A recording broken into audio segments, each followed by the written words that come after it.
Okay, there. Okay. Good evening, church. திருச்சபையாரே மாலை வணக்கம், ஸ்தோத்திரங்கள். Welcome you to our series on the book of Psalms. சங்கீத புஸ்தகத்தின் தொடர்ச்சியை நாம் பார்ப்போம். This evening we're going to look at Psalms 25. மாலை வேளையில சங்கீதம் 25 நாம் பார்க்கிறோம். Okay, Psalm 25 is a lament and a psalm of prayer. இந்த சங்கீதமானது ஒரு புலம்பல், அதே சமயத்துல ஒரு ஜெபமாயும் இருக்கிறது. By King David. இது தாவீது ராஜா செய்கிறார். There are no backgrounds on why this psalm was written. இந்த சங்கீதம் அதனுடைய பின்னலை நமக்கு தெரியாது, ஏன் எழுதப்பட்டது என்று. There are 22 verses in this psalm. இந்த சங்கீதத்துல 22 வசனங்கள் உண்டு, divided into 3 parts. 3 பகுதிகளாக பிரிக்கப்பட்டது. Okay, so the first part is from verses 1 to 7. முதல் பகுதி வசனங்கள் 1 ல இருந்து 7 வரைக்கும், where the psalmist petitions God to deliver him. இங்கே சங்கீதக்காரர் தேவனை நோக்கி அவர் முறையிடுகிறார், ஆண்டவரே என்னை விடுதலை செய்யும் என்று. Then from verses 8 to 14, வசனங்கள் 8 ல இருந்து 14 வரைக்கும், the psalmist begins to praise God for his goodness and uprightness. சங்கீதக்காரர் தேவனை துதிக்கிறார், கர்த்தர் நல்லவர், அவருடைய கிருபை என்றும் உள்ளது. And then from verses 15 to 22, வசனங்கள் 15 ல இருந்து 22 வரைக்கும், the psalmist goes back into prayer. மறுபடியும் அவர் ஜெபத்துக்கு போகிறார். And he petitions God again to deliver him. தேவனை நோக்கி மறுபடியும் அவர் விண்ணப்பம் செய்கிறார். We will look in this psalm in a while. இந்த சங்கீதத்தை கொஞ்ச நேரத்துல பார்ப்போம். Okay, but shall we pray first? அதுக்கு முன்பாக ஜெபிப்போம். Heavenly Father, பரலோக பிதாவே, even as we look at this psalm, இந்த சங்கீதத்தை நாங்கள் பார்க்கும் வேளையிலும் we ask you to speak to us. நீர் எங்களோடு பேசும்படியாய் ஜெபிக்கிறோம். Teach us your word. உம்முடைய வார்த்தைகளை கற்றுத்தாரும். I pray that your Holy Spirit will lead us this day. உம்முடைய பரிசுத்த ஆவியானவர் இந்த மாலை வேளையிலே எங்களை வழிநடத்துவாராக. In Jesus' name. இயேசுவின் நாமத்தில் பிதாவே. Amen. Amen. Okay, we're going to read verses 1 to 7. வசனங்கள் 1 ல இருந்து 7 வரைக்கும் முதல்ல Okay, வாசிப்போம். Psalm 25 verses 1 to 7. To you, O Lord, I lift up my soul. O my God, in you I trust. Let me not be put to shame. Let not my enemies exult over me. Indeed, none who wait for you shall be put to shame. They shall be ashamed who are wantonly treacherous. Make me to know your ways, O Lord. Teach me your path. Lead me in your truth and teach me. For you are the God of my salvation. For you I wait all the day long. Remember your mercy, O Lord, and your steadfast love, for they have been from of all. Remember not the sins of my youth and all my transgressions. According to your steadfast love, remember me. For the sake of your goodness, O Lord. வசனம் 1, கர்த்தாவே உம்மிடத்தில் என் ஆத்துமாவை உயர்த்துகிறேன், என் தேவனே உம்மை நம்பியிருக்கிறேன், நான் வெட்கப்பட்டு போகாதபடி செய்யும், என் சத்துருக்கள் என்னை மேற்கொண்டு மகிழ விடாதையும். உம்மை நோக்கி காத்திருக்கிற ஒருவரும் வெட்கப்பட்டு போகாதபடி செய்யும். முகாந்திரம் இல்லாமல் துரோகம் பண்ணுகிறவர்களே வெட்கப்பட்டு போவார்களாக. கர்த்தாவே உம்முடைய வழிகளை எனக்கு தெரிவியும், உம்முடைய பாதைகளை எனக்கு போதித்தருளும். உம்முடைய சத்தியத்திலே என்னை நடத்தி என்னை போதித்தருளும். நீரே என் இரட்சிப்பின் தேவன், உம்மை நோக்கி நாள் முழுதும் காத்திருக்கிறேன். கர்த்தாவே உம்முடைய இரக்கங்களையும் உம்முடைய காருண்யங்களையும் நினைத்தருளும். அவைகள் அநாதி காலம் முதல் இருக்கிறதே. என் இள வயதின் பாவங்களையும் என் மீறல்களையும் நினையாதிரும். கர்த்தாவே உம்முடைய தயவின் நிமித்தம் என்னை உமது கிருபையின்படியே நினைத்தருளும். The psalmist David, he begins the psalm by first acknowledging his dependency on the Lord. சங்கீதக்காரர் தாவீது இதை ஆரம்பிக்கும் போது அவர் கர்த்தர் மேல சார்ந்து இருக்கிறதை அவர் இங்கே சொல்லுகிறார். He says in verses 1 to 2. வசனங்கள் 1, 2ல சொல்லுகிறார். To you, O God, I lift up my soul. கர்த்தாவே உம்மிடத்தில் என் ஆத்துமாவை உயர்த்துகிறேன். In you I trust. என் தேவனை உம்மை நம்பி இருக்கிறேன். David's trust was not on men. தாவீதினுடைய நம்பிக்கை மனுஷர் மேல அல்ல. David's trust was not also on himself. அதே சமயத்துல தன் மேலேயும் அந்த நம்பிக்கை இல்ல. He was not on himself as well. தன் மேல கூட நம்பிக்கை வைக்கவில்லை. His trust was on the Lord. அவருடைய நம்பிக்கை கர்த்தர் பேரில். So he tells it right from the start. ஆரம்பத்திலே அவர் சொல்லுகிறார், Lord, my trust is on you. ஆண்டவரே என்னுடைய நம்பிக்கை உம்மேல் இருக்கிறது. And he had a request before God, தேவனிடத்திலே அவர் ஒரு விண்ணப்பம் வைத்திருக்கிறார். which was twofold. அது ரெண்டு விதமாக இருக்கிறது. He says, first, Lord, do not let me be ashamed. முதலாவது அவர் சொல்கிறார், ஆண்டவரே என்னை வெட்கப்படுத்தாதபடிக்கு காத்துக்கொள்ளும். Then secondly, he says, do not let my enemies rejoice over me. இரண்டாவது சொல்கிறார், என்னுடைய சத்துருக்கள் என் மேலே அவர்கள் சந்தோஷப்படாதபடிக்கு காத்துக்கொள்ளும். Okay, what was he asking God? கர்த்தரிடத்தில் என்ன கேட்கிறார்? He was asking God to deliver him from his enemies. அவர் தன்னுடைய சத்துருக்களிலிருந்து கர்த்தர் விடுதலை செய்யும்படியாக. He said, do not let my enemies triumph over me. என்னுடைய சத்துருக்கள் என் மேல் ஜெயம் கொள்ளாதபடிக்கு. So that they will not rejoice.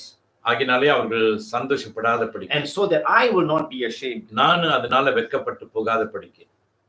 So deliver me, Lord. ஆண்டவரே என்னை விடுதலை செய்யும். And he asserts his faith in the Lord. அவர் தம்முடைய விசுவாசத்தை கர்த்தர் மேல வைக்கிறார். That's what you see in verse 3. அதான் வசனம் 3ல நாம் பார்க்கிறோம். None who wait upon you shall be put to shame.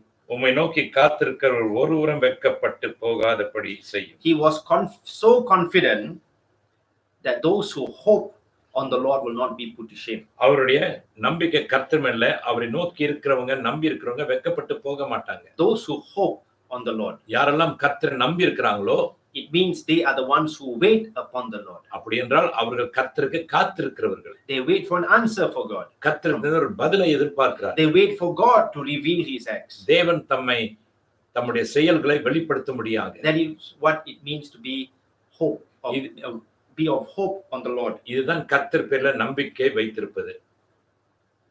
He says they will not be put to shame. அவர் சொல்றார், அவர்கள் வெட்கப்பட்டு போவதில்லை. And he says, unlike the treacherous, அதாவது பொல்லாதவர்களை பார்க்கிலும், people who are treacherous are those who cause harm without a cause. யாரெல்லாம் காரணமில்லாதபடிக்கே சேதத்தை உண்டு பண்ணுகிறார்களோ, they will surely be put to shame. அவர்கள் நிச்சயமாக வெட்கப்பட்டு போவார்கள். So David's confidence is, I wait upon the Lord. ஆகையாலே தாவீதினுடைய நம்பிக்கை என்ன? நான் கர்த்தர் மேலே, கர்த்தரிடத்தில் நான் காத்திருப்பேன். So I will not be put to shame. நான் வெட்கப்பட்டு போகாதபடிக்கு. And then what have we seen in verses 4 to 7? வசனங்கள் 4ல இருந்து 7 வரைக்கும் நாம் பார்க்கும்போது, he begins to move to time of prayer. பிறகு அவர் ஜெபத்துக்குள்ளாக போகிறார். He says, God, guide me. அவர் சொல்றார், ஆண்டவரே என்னை வழி நடத்தும். He says, God, teach me your ways. ஆண்டவரே உம்முடைய வழிகளை எனக்கு கற்றுத் தாரும். Lead me in your truth. உம்முடைய சத்தியத்தில் என்னை வழி நடத்தும். Then he says, he asks God for forgiveness. பிறகு ஆண்டவரிடத்திலே மன்னிப்பு கேட்கிறார். So there are two things David asks in verses 4 to 7. வசனங்கள் 4ல இருந்து 7 வரைக்கும் தாவீது ரெண்டு காரியங்களை கேட்கிறார். Guidance, வழிநடத்துதல், forgiveness. மன்னிப்பு. Okay? In seeking guidance, வழிநடத்துதலை நாடும்போது he asks God to teach him his ways. ஆண்டவருடைய வழிகளை அவருக்கு கற்றுத் தரும்படியாக. David's longing was that his ways will be in line with God's will. தாவீதுடைய வாஞ்சை அவருடைய வழிகள் கர்த்தருடைய வழிகளுக்கு ஏற்ற விதமாக இருக்கும்படியாக. How many of us want our ways, our steps to be in line with what God has planned for us? எத்தனை பேர் நம்முடைய வழிகளையும் அடிகளையும் கர்த்தருக்கு பிரகாரமாய் இருக்க வேண்டும் என்று. So that's how David says, guide me, Lord. தாவீது அதான் சொல்கிறார், ஆண்டவரே என்னை வழி நடத்து. Teach me. எனக்கு கற்றுத் தாரும். Second thing, இரண்டாவது, he asked God for forgiveness. ஆண்டவரிடத்தில் மன்னிப்பு கேட்கிறார். David asks two things from God. ரெண்டு காரியங்கள் தாவீது ஆண்டவரிடத்தில் கேட்கிறார். He says, please remember. ஆண்டவரே நினைத்தருளும். And please don't remember. பிறகு என்னை நினைக்காமல் இரும். Okay? Remember, don't remember. நினைத்தருளும், நினையாதிரும். What does he ask God to remember? கர்த்தரிடத்தில் என்ன நினைக்க சொல்கிறார்? He says, remember, Lord, your compassion and your loving kindness. ஆண்டவரே உம்முடைய இரக்கங்களும் உம்முடைய காருண்யங்களும் நினைத்தருளும். Remember your love which is from old. ஆண்டவரே உம்முடைய அன்பு அநாதி காலம் முதல் இருக்கிறதே. It existed from the beginning. அது ஆரம்பத்திலே இருந்தது போல இப்பொழுதும் இருக்கிறது. That does not end. அது முடிவிராது. Remember your love. உம்முடைய அன்பை நினைத்தருளும். Then in not remembering, பிறகு நினையாமல் இருப்பது, he says, Do not remember the sins of my youth. ஆண்டவரே என்னுடைய இள வயதிலே செய்த பாவங்களை நினையாமல் இரும். Do not remember my rebellions of the past. ஆண்டவரே என்னுடைய மீறுதல்களை ஆண்டவரே அப்பா நினையாமல் இரும். Forgive me. என்னை மன்னியும் ஆண்டவரே. So he says, remember your love. ஆண்டவரே உம்முடைய அன்பை நினைத்தருளும். Forget my sins. என்னுடைய பாவத்தை மறந்தருளும். See, David is, what he is doing, he says, saying, God, I'm a sinner. அவர் என்ன சொல்றார் மொத்தத்துல, ஆண்டவர் நான் ஒரு பாவி. I look at my past, is full of sin. என்னுடைய கடந்த வாழ்க்கையை நான் பார்க்கும்போது எல்லாம் பாவமா இருக்கிறது.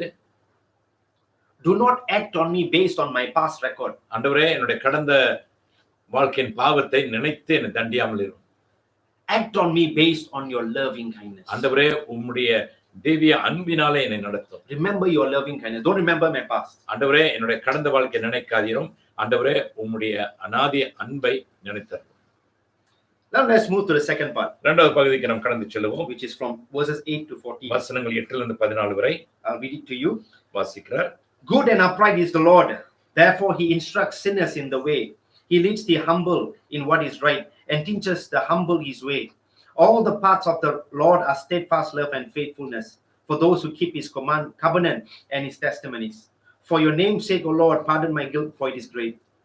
Who is the man who fears the Lord? Him will he instruct in the way that he should choose. His soul shall abide in well-being, and his offspring shall inherit the land. The friendship of the Lord is for those who fear him, and he makes known to them his covenant. 8ஆம் வசனம். கர்த்தர் நல்லவரும் உத்தமருமாயும் இருக்கிறார். ஆகியால் பாவிகளுக்கு வழியை தெரிவிக்கிறார்.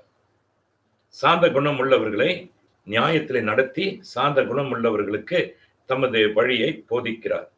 கர்த்தருடைய உடன்படிக்கையையும் அவருடைய சாட்சிகளையும் கை கொள்ளுகிறவர்களுக்கு அவருடைய பாதைகள் எல்லாம் கிருபையும் சத்தியமுமானவைகள்.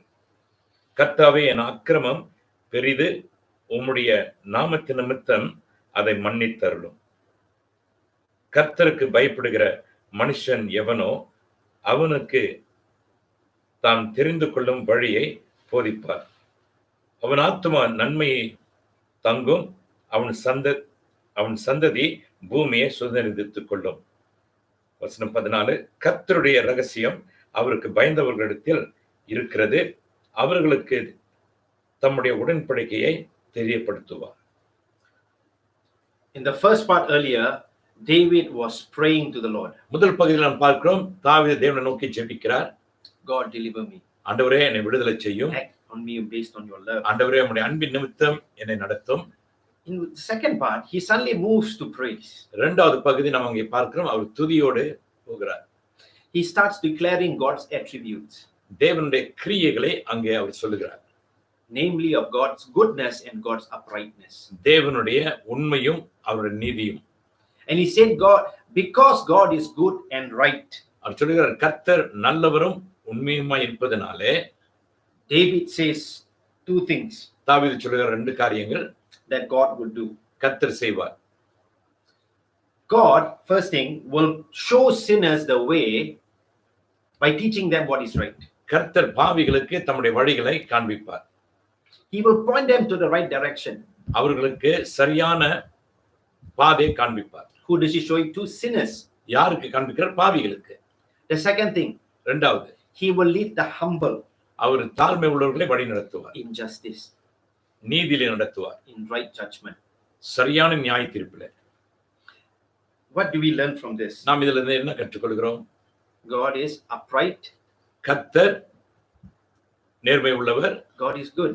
கர்த்தர் நல்லவர். Because God has these two attributes, ஆண்டவருக்கு இந்த ரெண்டு குணாதிசயங்கள் இருப்பதனாலே he acts on everyone based on that thing, based on who he is. இதை வைத்து அவர் இன்னார் என்பதனாலே அவர் இதை வைத்து அவர்களை நடத்துவார். To the sinners, he is good and upright. பாவிகளுக்கு அவர் நல்லவரும் உண்மையுமானவர். To the righteous, he is also good and upright. அதே சமயத்துல நீதிமான்களுக்கும் அவர் உண்மையும் நல்லவருமாயும் இருக்கிறார். God does not act good and upright only on those who do right. அதாவது சரியாய் செய்கிறவர்களுக்கு மாத்திரம் அவர் உண்மையும் நல்லவருமாயும் அல்ல, He is all out to show himself even to sinners. பாவிகளுக்கும் தம்மை வெளிப்படுத்த இருக்கிறார். And what David says, தாவீது இங்க என்ன சொல்லுகிறார்? he points sinners to what is right. பாவிகளுக்கு எது சரியோ அதை காண்பிக்கிறார். Okay, that means all of us. அப்படி என்றால் நம்ம எல்லாரும் All சேர்த்து of us are sinners. நம்ம எல்லாரும் பாவிகள். And God points all of us to what is right. கர்த்தர் நம்ம எல்லாரையும் எது சரியோ அதில் நடத்துகிறார். Why are we responding to the love of God? ஏன் நம் தேவனுடைய அன்புக்கு நாம் இணங்குகிறோம்? Because God has shown himself good and upright to us. கர்த்தர் தம்மை நல்லவரும் உண்மையுள்ளவருமாய் நமக்கு காண்பித்தது. Even though we were once or still are rebellious to his ஒரு ways, காலத்திலே அல்லது இப்போதும் கூட நம்ம அவருக்கு எதிர்த்து நாம் இருந்தாலும் he still acts in his goodness. இருப்பினும் அவர் தம்முடைய உண்மையினாலே நம்மை நடத்தி வருகிறார். That's who God is. அதுதான் தேவன். He's good to sinners. அவர் பாவிகளுக்கு நல்லவர். He points them in the right way. சரியான வழியை காண்பிக்கிறார். For those who submit to his work, அவருடைய கிரியைகளுக்கு யாரெல்லாம் தங்களை ஒப்புக் கொடுக்கிறார்களோ, those who seek his forgiveness, யாரெல்லாம் அவருடைய மன்னிப்பை நாடுகிறார்களோ, they will receive forgiveness from the Lord, அவர்கள் கர்த்தரிடமிருந்து மன்னிப்பு பெறுவார்கள். regardless how great their sins are. அவருடைய பாவங்கள் எவ்வளவாய் பெரிதா இருந்தாலும் சரி. And once God pardons a person's sin, ஒருவனுடைய பாவத்தை கர்த்தர் ஒரு தரம் மன்னிக்கும் போது their sins are not remembered anymore. அது ஒரு காலம் அது நினைக்கப்படாது. That is the grace of God. அதான் தேவ கிருபை. When sinners turn to the Lord பாவிகள் தேவனிடத்தில் திரும்பும்போது and they seek forgiveness, அவர்கள் மன்னிப்பை நாடும்போது he forgives them. அவர்களை மன்னிக்கிறார். For those who are keeping the ways of the Lord, யாரெல்லாம் கர்த்தருடைய வழிகளை காத்துக் கொள்கிறார்களோ, they can always trust in the Lord. அவர்கள் எப்பொழுதும் கர்த்தரை நம்பியிருக்கலாம். For their path will be full of the loving kindness and the truth of God. அவர்களுடைய வழிகள் கர்த்தருடைய உண்மைகளை அவர்கள் காண்பார்கள். That's what he tells in verse 10. இதெல்லாம் 10ஆம் வசனத்தில் சொல்கிறார். Those who follow the path of God, யாரெல்லாம் கர்த்தருடைய வழிகளிலே நடக்கிறார்களோ, they will always find loving kindness and truth. அவர்கள் எப்பொழுதும் கர்த்தருடைய அன்பையும் உண்மையும் அவர்கள் And அனுபவிப்பார்கள். you can trust that if you follow the ways of God, there will be love and there will be truth in your path. அவர்கள் கர்த்தருடைய வழிகளை பின்பற்றும் போது நிச்சயமாய் அவரை நம்பலாம், அவரை பின்பற்றலாம். Because there's love, காரணம் அங்கே அன்பு இருக்கிறது, there is also truth. அங்கே சத்தியமும் இருக்கிறது, There is no lie. அங்கே பொய் இல்லை. For those who fear God, யாரெல்லாம் கர்த்தருக்கு David பயப்படுகிறார்களோ, tells, தாவீது சொல்லுகிறார்,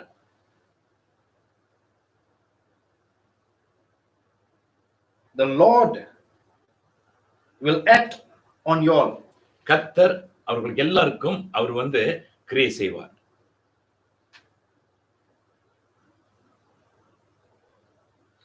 What will he do? He'll teach us his way. அவர் என்ன செய்வார்? நமக்கு அவருடைய வழிகளை கற்றுத் தருவார். There are 3 things he says God will do to those who fear him. அவருக்கு பயப்படுகிறவர்களுக்கு கர்த்தர் 3 காரியங்களை செய்வார். First, he will teach them his way. முதலாவது அவருடைய வழிகளை அவர்களுக்கு கற்றுத் தருவார். He'll show them what you should choose. அவர்களுக்கு காண்பிப்பார் அவர்கள் என்ன தேர்ந்தெடுக்க வேண்டும். Second thing, he'll bless them with prosperity. இரண்டாவது செழிப்பினால் அவர்களை ஆசீர்வதிப்பார். Prosperity செழிப்பு is not about blessings of physical things. அதாவது சரீர பிரகாரமான ஆசீர்வாதங்கள் அல்ல. Prosperity is finding enjoyment in the good things of the Lord. செழிப்பானது கர்த்தருடைய நன்மைகளிலே ஒருவர் சந்தோஷமாய் இருப்பது. Whatever you have received from the Lord, you will be blessed, you will rejoice with it. கர்த்தருக்கு நம்ம எதை பெறுகிறோமோ அதிலே நம்ம களி கூறுவோம். That's different from the things of the world. அது உலகத்திலே இருக்கிற காரியங்களை விட வித்தியாசமா இருக்கும். The things of the world are temporary. உலகத்தின் காரியங்கள் தற்காலிகம். If you seek for the blessings of the world, உலகத்தின் ஆசீர்வாதங்களை நாம் நாடுவோம்னா you will never be satisfied. நாம திருப்தியாய் இருப்பதில்லை. But if you seek for the blessing of the Lord, ஆனா தேவனுடைய ஆசீர்வாதங்களை நாம் நாடும்போது you will be filled with joy, நீங்கள் சந்தோஷத்துல நிறைந்து with what he gives you. அவர் கொடுப்பதை வைத்து. That is something different from the blessings of the world. இது உலகம் கொடுக்கிற ஆசீர்வாதத்தை விட வித்தியாசமா. This is what David says is prosperity. இதான் தாவீது சொல்கிறார் செழிப்பு. You will rejoice. நீங்கள் களி கூறுவீர்கள். How many of you are rejoicing எத்தனை பேர் நாம் with சந்தோஷப்படுறோம்? what you have? நமக்கு இருக்கிறதை வைத்து நம்ம எத்தனை பேர் திருப்தியாய் சந்தோஷமா இருக்கிறோம்? Prosperity is being able to look at what we have with joy. செழிப்பு நமக்கு இருக்கிறவங்களை வைத்து நம்ம பார்த்து சந்தோஷமா இருப்பது. Satisfied. திருப்தி. And he says this blessing will go on to your children. அவர் சொல்கிறார் இந்த ஆசீர்வாதங்கள் உங்கள் பிள்ளைகளுக்கும் தொடரும். That is the blessing of God. இதான் கர்த்தருடைய Not only ஆசீர்வாதம். on me, it will flow on to my next எனக்கு generation. மாத்திரமல்ல என்னுடைய பின்வரும் சந்ததிக்கும் கூட. And third thing, மூணாவது, he says to those who fear God, யாரெல்லாம் கர்த்தருக்கு பயப்படுகிறார்களோ he will make known his counsel. அவர்களுக்கு கர்த்தருடைய ஆலோசனை அவர் கொடுப்பார். He will reveal the secrets. அவர் தம்முடைய ரகசியங்களை வெளிப்படுத்துவார். This talks about intimacy of fellowship. இது நெருக்கமான ஒரு ஐக்கியத்தை, ஒரு உறவை காண்பிக்கிறது. So David, in this second part, ஆகிய இரண்டாவது பகுதியிலே David begins to praise God. தாவீது கர்த்தரை துதிக்க ஆரம்பிக்கிறார். He says, God, you are good and upright. அவர் சொல்கிறார், ஆண்டவரே நீர் உண்மையும் நேர்மையும் உள்ளவர். Because you are good, right, you show sinners what is right. நீர் நல்லவராய் இருப்பதனால பாவிகளுக்கு நீர் நல்லவர் என்று காண்பிக்கிறீர். And those who seek your forgiveness, you forgive them. யாரெல்லாம் உம்முடைய மன்னிப்பை நாடுகிறார்களோ அவர்களை மன்னிக்கிறீர். But for those who fear you, ஆனா யாரெல்லாம் உமக்கு பயப்படுகிறார்களோ you will teach them what is right. அவர்களுக்கு எது சரியோ அதை கற்றுத் தருவீர். You will bless them with prosperity, அவர்களுக்கு செழிப்பான ஆசீர்வாதங்களை கொடுப்பீர். with joy, சந்தோஷத்தினால், with blessing to the next generation. ஆசீர்வாதங்கள் அடுத்த தலைமுறைக்கும் கூட. Third thing, you will make known the secrets of his covenant. மூன்றாவது, அவருடைய உடன்படிக்கையின் ரகசியங்களை அவர்களுக்கு He will வெளிப்படுத்துவார். reveal things that are only intimate between you and God. அதாவது தேவனுக்கும் ஒருவருக்கும் இருக்கிற அந்த நெருக்கமான அந்த உறவை வைத்து. Okay, now let's move to the final part, which is verse 15 to 22. அடுத்த பகுதிக்கு நாம் போவோம். 15ஆம் வசனத்திலிருந்து 22 வசனம் வரைக்கும். My eyes are ever toward the Lord, for he will pluck my feet out of the net. Turn to me and be gracious to me, for I am lonely and afflicted. The troubles of my heart are enlarged. Bring me out of my distresses. Consider my affliction and my trouble. Forgive all my sins. Consider how many are my foes, and with what violent hatred they hate me. O guard my soul and deliver me. Let me not be put to shame, for I take refuge in you. May integrity and uprightness preserve me, for I wait for you. Redeem Israel, O God, out of all his troubles. வசனம் 15. என் கண்கள் எப்போதும் கர்த்தரை நோக்கி கொண்டிருக்கிறது. அவரே என் கால்களை வளைக்கு நீங்களாக்கி விடுவார். என் மேல் நோக்கமாகி எனக்கு இரங்கும். நான் தனித்தவனும் சிறுமைப்படுகிறவனுமாயும் இருக்கிறேன். என் இருதயத்தின் வியாகுலங்கள் பெருகி இருக்கிறது. என் இடுக்கண்களுக்கு என்னை நீங்களாக்கிவிடும். என் துன்பத்தையும் என் வருத்தத்தையும் பார்த்து என் பாவங்களை எல்லாம் மன்னித்தருளும். என் சத்துருக்களை பாரும். அவர்கள் பெருகி இருந்து உக்கிர பகையாய் என்னை பகைக்கிறார்கள். என் ஆத்மாவை காப்பாற்றி என்னை விடுவியும். நான் வெட்கப்பட்டு போகாதபடி செய்யும். உம்மை நம்பி இருக்கிறேன். உத்தமமும் நேர்மையும் என்னை காக்க கடவது. நான் உமக்கு காத்திருக்கிறேன். தேவனே, இஸ்ரவேலை அவனுடைய எல்லா இடுக்கட்டுகளுக்கும் நீங்களாக்கி மீட்டுவிடும். In this final part, இந்த கடைசி பகுதியில David, he moves to pray once again. தாவீது மறுபடியும் ஜெபத்துக்கு போகிறார். So the first part was of prayer. முதல் பகுதி நாம் பார்க்கிறோம் ஜெபம். Second was of praise. இரண்டாவது துதி. Third was back to prayer. மூன்றாவது மறுபடியும் ஜெபம். He tells God what he needs. அவர் சொல்கிறார் கர்த்தரிடத்திலே அவருக்கு என்ன தேவை என்று. And he begins to praise God for who he is. பிறகு தேவன் இன்னார் என்று சொல்லி வைத்து அவர் துதிக்கிறார். And then finally he moves back to ask God what he needs. பிறகு ஆண்டவரிடத்தில் கேட்கிறார், ஆண்டவரே உமக்கு என்ன வேண்டும்? He asks God what he needs. அவருக்கு என்ன வேண்டும்? First thing he tells God, Lord, my eyes is upon you. அவர் சொல்றார், முதலாவது ஆண்டவரே என்னுடைய கண்கள் உம்மை நோக்கி இருக்கிறது. Just like how a servant's eye is towards his master. ஒரு வேலைக்காரனுடைய கண்கள் எஜமானை நோக்கி இருக்கிறது போல. Okay, a servant eyes is always looking towards the master. ஒரு வேலைக்காரனுடைய கண்கள் எப்பொழுதும் தன்னுடைய எஜமான் மேல இருக்கும். Is there anything I need to do? நான் ஏதாவது செய்ய வேண்டுமா? Am I doing what is right? நான் செய்வது சரியா இருக்கா? It's always on the master. அது எஜமானை நோக்கி தான் இருக்கும். He says, God, my eyes is upon you. அவர் சொல்கிறார், ஆண்டவரே என்னுடைய கண்கள் எப்பொழுதும் உன் மேல இருக்கும். Because I'm in an attitude of expectant prayer. நான் ஒரு எதிர்பார்க்கும் ஜெபத்தோடு இருக்கிறேன். I'm waiting for you to deliver me. நீர் என்னை விடுதலையாக்க முடியாது நான் காத்திருக்கிறேன். My eyes is upon you to wait for you to release me from the snares of men. அதாவது மனுஷருடைய தீய வஞ்சனையிலிருந்து என்னை விடுதலையாக்க முடியா என்னுடைய கண்கள் மேல் இருக்கு. Okay, he pictures as though his feet was entangled in the nets done by men. அதாவது அவர் கற்பனை பண்ணுகிறார் அவருடைய கால்கள் சத்ருவினுடைய வலைகள்ல சிக்கி கொண்டது. People put traps. மக்கள் கண்ணிகள் போட்டிருக்காங்க. Sometimes we get entangled because of what people do on us. சில சமயங்களில் ஜனங்கள் நம்மை குறித்து ஏதோ ஒன்று செய்வதனால நம்ம வந்து மாதிரி மாட்டிக்கொள்ளும். Sometimes because of our own sins we entangle ourselves. சில சமயத்தில் நம்முடைய சொந்த பாவத்தினாலே நம்ம அப்படியே சிக்கிக் கொள்கிறோம். David says, God, I have done both. தாவீது சொல்றார் நான் ரெண்டும் செய்திருக்கிறேன். I have sinned and men also have done for me this. நான் பாவம் செய்திருக்கிறேன் அதே சமயத்தில் மனுஷர்களும் எனக்கு விரோதமாய் இப்படி செய்திருக்கிறார்கள். So he says, release me. சொல்றார் ஆண்டவரே என்னை விடுதலை செய்யும். That is why my eyes is upon you. ஆகினால் தான் ஆண்டவரே என்னுடைய கண்களும் மேல இருக்கிறது. And he says, God, do these 4 things for me. ஆண்டவரே சொல்றார் ஆண்டவரே இந்த 4 காரியங்களை எனக்கு செய்யும். Okay, we see from verses 16 to 24 things that he asked God. வசனங்கள் 16 ல இருந்து 20 வரைக்கும் 4 காரியங்கள். First thing he says, be gracious to me. அவர் சொல்றார் முதலாவது ஆண்டவரே என் மேல கிருபையாயிரும். David appeals to God's grace. தேவனிடத்திலே அவர் வந்து மன்றாடுகிறார் அவருடைய கிருபைக்கு. Is something you don't deserve. கிருபையானது நம்ம வந்து தகுதி இல்லாமல் இருக்கிறோம்.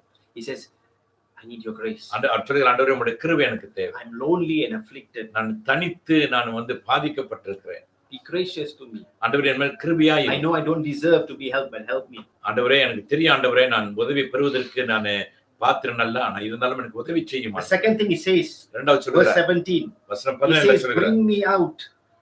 ஆண்டவரே என்னை விடுதலை பண்ணி என்னை வெளியே கொண்டு விடும். Bring me out of my distress. ஆண்டவரே என்னுடைய துன்பத்தின் கஷ்டத்திலிருந்து என்னை வெளியாக்கும். David pleads with God. ஆண்டவரிடத்திலே அவர் வந்து கெஞ்சுகிறார். Release me from my troubles. ஆண்டவரே என்னுடைய பிரச்சனையிலிருந்து என்னை விடுதலை செய்யும். Third thing, மூணாவது verse 18 he says, வசனம் 18, forgive me of all my sins. அவர் சொல்றார் ஆண்டவரே என் பாவங்களை எல்லாம் மன்னித்தரணும். You realize that in the psalm David keeps saying forgive me, forgive me, forgive me. இந்த சங்கீதத்தில் நீங்க பாத்தீங்கன்னாக்கா தாவீது அடிக்கடி சொல்கிறார் ஆண்டவரே என்னை மன்னியும் என்னை மன்னியும். 3 times in this psalm he says forgive me. 3 தடவை சொல்கிறார் ஆண்டவரே என்னை மன்னியும். He acknowledges that he is a sinner. அவர் ஒத்துக்கொள்கிறார் தான் ஒரு பாவி. He acknowledges that his past is not very good. அவர் ஒத்துக்கொள்கிறார் தன்னுடைய கடந்த வாழ்க்கை அவ்வளவு நல்லது இல்ல.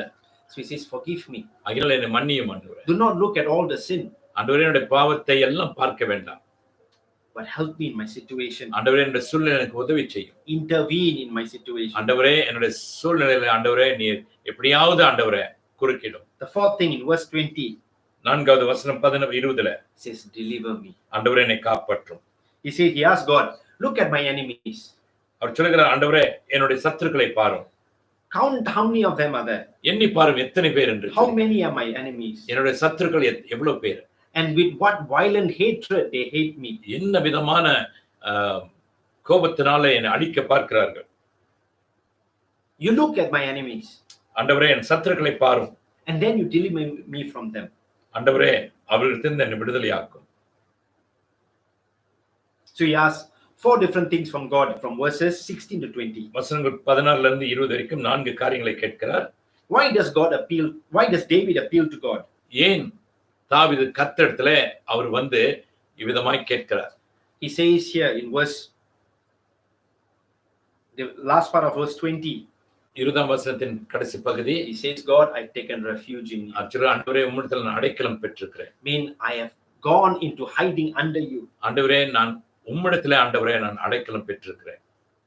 And he says, God, though I've been a sinner in the past, ஆண்டவரே நான் முன்பு நான் பாவியாய் இருந்தாலும் I have been faithful to you now. ஆனால் இப்பொழுது நான் உமக்கு உண்மையாய் இருக்கிறேன். And he says, God, அவர் ஆண்டவரிடத்தில் may சொல்கிறார். integrity in verse 21, may integrity and uprightness preserve me. அவர் 26ஆம் வசனத்தில் சொல்கிறார் உத்தமமும் நேர்மையும் என்னை காக்க கடவுது. He says, Lord, my past is not very good.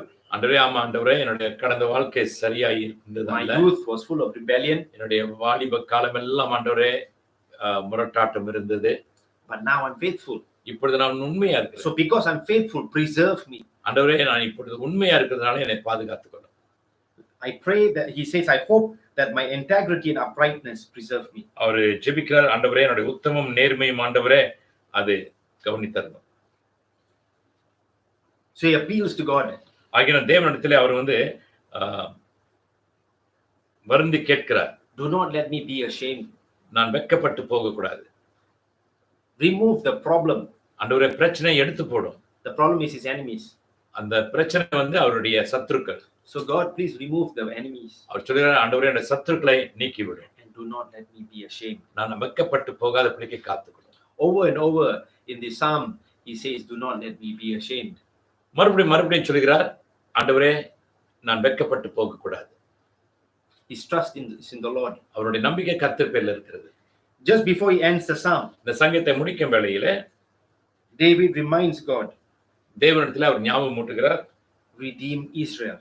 ஆண்டவரே இஸ்ரவேலை விடுவியும். Your chosen nation. நீர் தேர்ந்தெடுக்கப்பட்ட தேசம். Redeem it of its trouble.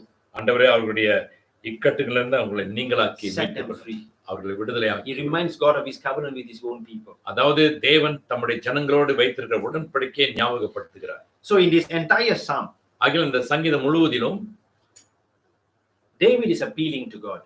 தாவீது தேவனிடத்தில் அவர் வந்து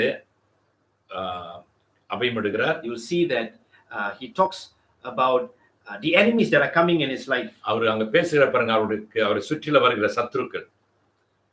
I've been threatened by my enemies. என்னுடைய சத்துருக்களால் நான் மிரட்டப்பட்டிருக்கிறேன்.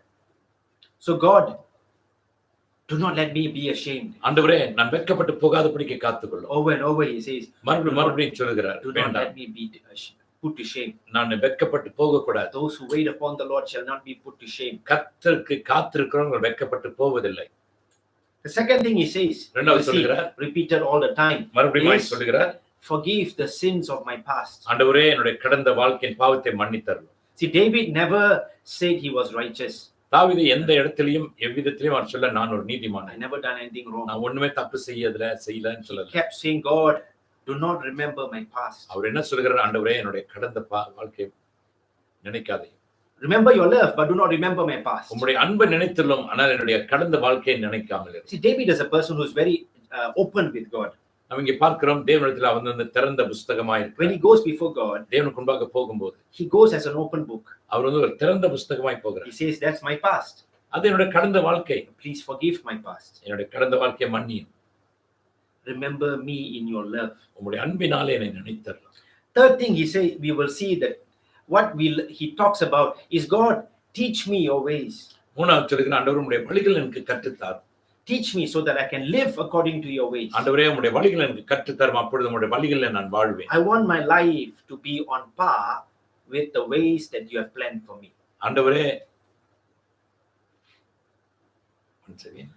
I want my life to be in line with what you have planned for me. ஆண்டவரே என்னுடைய வாழ்க்கையானது ஆண்டவரே உம்முடைய திட்டத்துக்கு ஆண்டவரே அது ஒத்து போகும்படியாய் காத்துக்கொள்ளும். God is a God who points to the right way. ஆண்டவர் நமக்கு அவருடைய சரியான வழிகளை நமக்கு, even though we are sinners, நாம் பாவிகளாய் இருந்தாலும் God is still pointing to the right way. ஆண்டவர் நமக்கு சரியான வழியை காண்பிக்கிறார். That's something that sometimes we can't understand. இது something நமக்கு புரியாது. We think that God is only pointing to the righteous people. நம்ம நினைக்கிறோம் பாருங்க, ஆண்டவர் நீதிமான்களுக்கு தான் வழியை காண்பிப்பார். But David tells God, you are good and upright. அவர் சொல்கிறார், ஆண்டவரே நீ உண்மையும் நேர்மையுமானவர். To the sinner and to the righteous. நீ பாவிகளுக்கும் நீதிமான்களுக்கும். You point the sinners to the right way. நீ பாவிகளுக்கு சரியான வழியை காண்பிக்கிறீர். So teach me what is right. எனக்கு கற்றுத் தாரும் ஆண்டவரே, எது எது சரி. walk in line with your will. அப்பொழுது நான் உம்முடைய சித்தத்துக்கு ஏற்ற விதமாய் நடக்கும்படியாக. And then fourth thing, he talks about the blessing of God. நான்காவது கர்த்தருடைய ஆசீர்வாதத்தை குறித்து பேசுகிறார். Blessing, as I said, is not just about material things. ஆசீர்வாதமானது பொருளாதார காரியங்கள் மாத்திரமல்ல. It's not about cars, houses or bank account. காடி, வீடு, பேங்க் அக்கவுண்ட் அது அல்ல. I'm just throwing a question to you. உங்களுக்கு முன்பாக ஒரு கேள்வியை வைக்கிறோம். Are you joyful with what you have? உங்களுக்கு இருக்கிறதுல நீங்கள் சந்தோஷமா இருக்கிறீங்களா? When you're alone, are you rejoicing? நீங்கள் தனியா இருக்கும்போது நீங்கள் சந்தோஷப்படுகிறீங்களா? Or has what you have made you bitter and proud? அல்லது உங்களுக்கு இருக்கிறவைகளை வைத்து நீங்கள் வந்து கசப்பாயும் கோபமாயும் இருக்கிறீங்களா? Have you become fearful? அதாவது பயத்தோடு இருக்கிறீங்களா? That is not the blessing of God. அது தேவனுடைய ஆசீர்வாதம் கிடையாது. The blessing of God is to be joyful in everything that God has given you. தேவனுடைய சந்தோஷம் வந்து அது கர்த்தர் உங்களுக்கு கொடுத்திருக்கிற எல்லாவற்றிலும் நீங்க வந்து திருப்தியாய் சந்தோஷமா இருக்குது. That's a lesson for all of us. இந்த பாடம் நம்ம எல்லாருக்கும் If you're not joyful in our life today, நம்முடைய வாழ்க்கையில இன்றைக்கு நாம் சந்தோஷமா இல்லாம இருப்போம். that means we are not walking in the prosperity of God. அப்படி என்றால் நாம் தேவனுடைய செழிப்பின் பாதையில இன்றைக்கு நடக்கல. We are walking a different prosperity. நாம் வேற ஒரு செழிப்பில வாழ்கிறோம். The prosperity of God will bring joy. கர்த்தருடைய செழிப்பு எப்பொழுதும் சந்தோஷத்தை Even though with little, கொஞ்சமா இருந்தாலும் you will have joy. நமக்கு சந்தோஷம் இருக்கும். And that prosperity will pass on to your children. அந்த செழிப்பு உங்களுடைய பிள்ளைகளுக்கு போகும்.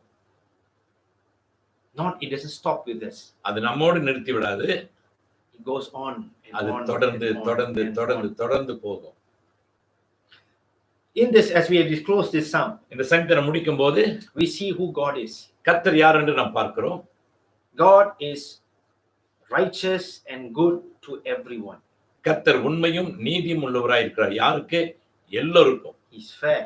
அவர் எல்லாருக்கும் சரிசமமாய் He's a இருக்கிறார். God who stands pointing his fingers to the right way to everyone. ஆண்டவர் எல்லாருக்கும் தம்முடைய வலது கையை சரியான வழியிலே நடத்துவார். He is a teacher. அவர் வந்து ஒரு போதகர். God is a teacher. கர்த்தர் ஒரு போதகர்.